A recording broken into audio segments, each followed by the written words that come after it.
E aí, gente, tudo bem? Vamos falar mais um pouquinho sobre natação e atividade física. Hoje eu vou responder aqui a um questionamento que foi feito por um seguidor aqui do canal, né? Que ele contava o seguinte: ele estava fazendo aula de natação, estava aprendendo nado crawl e começou a ter uma certa dificuldade, principalmente na fase de respiração, uma coisa assim. Aí o professor virou para ele e falou: olha, nas próximas aulas a gente já vai começar um pouquinho do nado costas, né? Vamos continuar trabalhando o crawl, mas vamos deixar ele um pouquinho assim à parte, diminuir a carga no nado crawl e vamos começar a trabalhar outros nados, um pouquinho de costas, um pouquinho de peito e tal. E ele estranhou, ele falou: puxa vida, mas agora que eu estou com dificuldade, enquanto eu estava indo bem, estava tudo legal. Agora que eu estou com dificuldade, a professora vai deixar de trabalhar o nado crawl? Não seria a hora de ficar mesmo nele, insistir bastante para vencer essa dificuldade? Não seria? Não seria não, viu? E eu vou me reportar aqui a um vídeo antigo meu, um vídeo que eu já fiz há muitos anos atrás, e tanto é que eu fiz até um resgate dele já. Fiz uma reedição. Eu vou deixar naquelas janelas que eu costumo deixar aqui, eu vou deixar a sugestão dele, que é o vídeo que fala sobre os platôs de performance, que é aquele fenômeno que a criança vai aprendendo, entra para aprender a nadar, vai desenvolvendo as suas habilidadezinhas, né?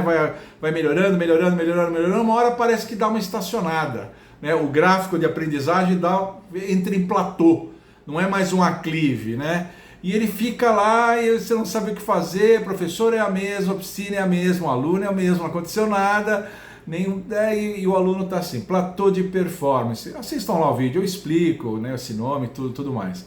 Mas o fenômeno é esse. E eu expliquei isso nessa fase mais inicial com crianças, porque é uma coisa que é muito frequente. Nisso, então, eu expliquei o que são platôs de performance.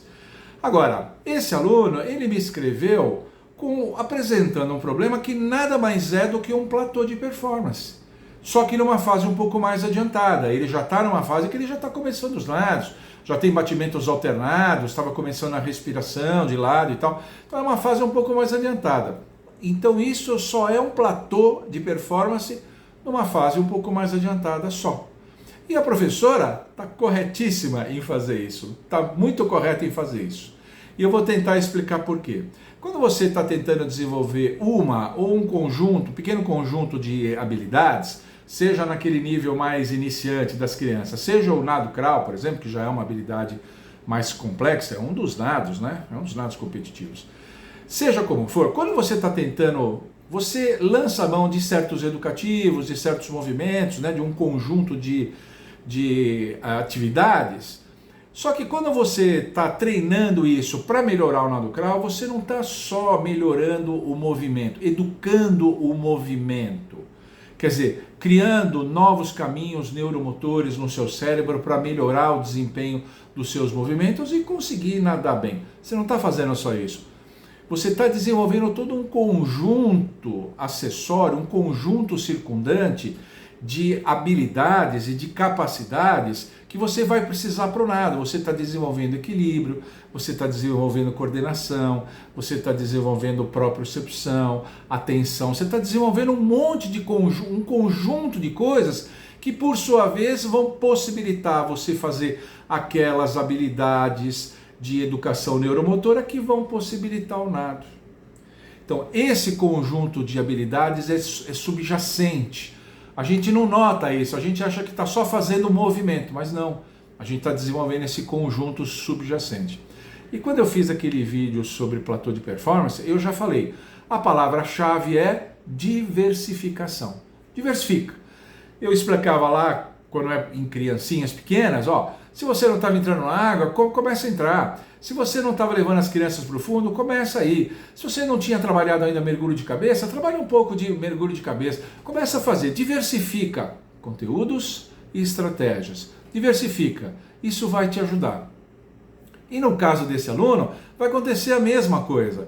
Quando ele começar a trabalhar um pouquinho de costas, iniciação do nado peito, rudimentos do nado peito, até começar a ondulação do nado borbo, fazer algumas coisas e tal, vai ajudar. Por quê?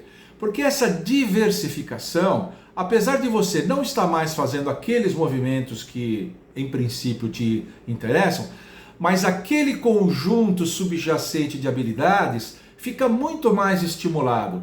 a sua coordenação, a sua propriocepção, o seu equilíbrio, todas as formas de equilíbrio, equilíbrio recuperado, equilíbrio dinâmico, todos os seus equilíbrios, quer dizer, todo esse conjunto de capacidades subjacentes fica muito estimulado. Essa diversificação ajuda muito nisso. Você fica um indivíduo muito mais equilibrado, muito mais coordenado. Você vai ganhar desses outros movimentos um ganho muito grande nessas capacidades subjacentes. E aí acaba ajudando.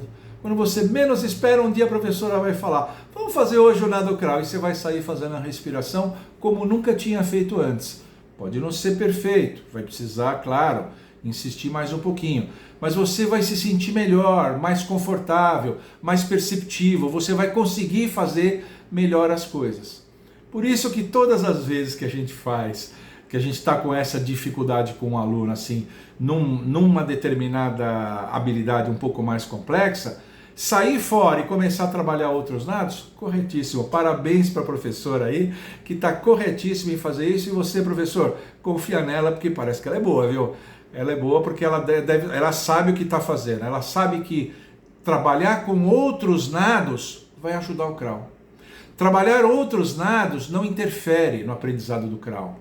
Potencializa, ajuda no aprendizado do nado crawl. Interessante, né? Eu acho que fica mais simples se a gente, ao invés de ficar no domínio motor, vamos pensar no domínio cognitivo.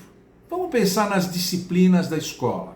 Quando você entrou na escola, você aprendeu tudo de matemática para começar o português?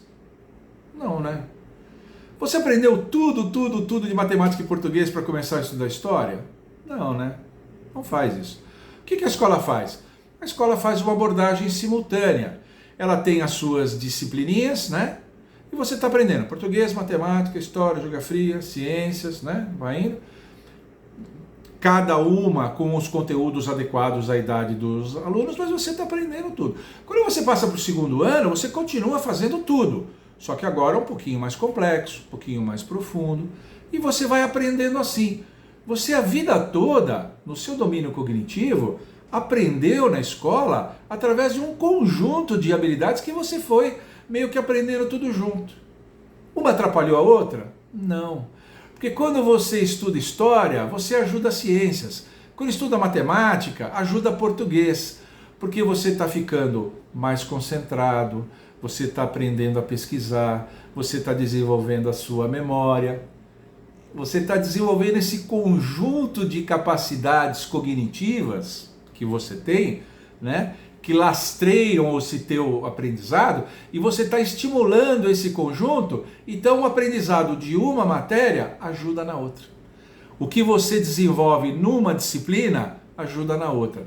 Então é só pensar nos 4 nados como 4 disciplinas: crawl, costas, peito e borbo, né? Então dá para a gente começar. Aqui na nossa piscina a gente faz isso, abordagem simultânea dos nados. Nível 1, crawl, costas, peito e borbo. Crawl e costas, braçadinhas alternadinhas, né? Peito, puxadinha simultânea, perna do sapinho, nível 1, né? E no borbo, a minhoquinha. Minhoquinha em cima d'água, minhoquinha embaixo d'água, a gente vai fazendo isso. Quando vai para o nível 2, tudo dá uma melhorada, tudo dá uma... né? O batimento de crawl e costas alternadinho já não é de qualquer jeito, você já fala de empurrar a água do jeitinho certo.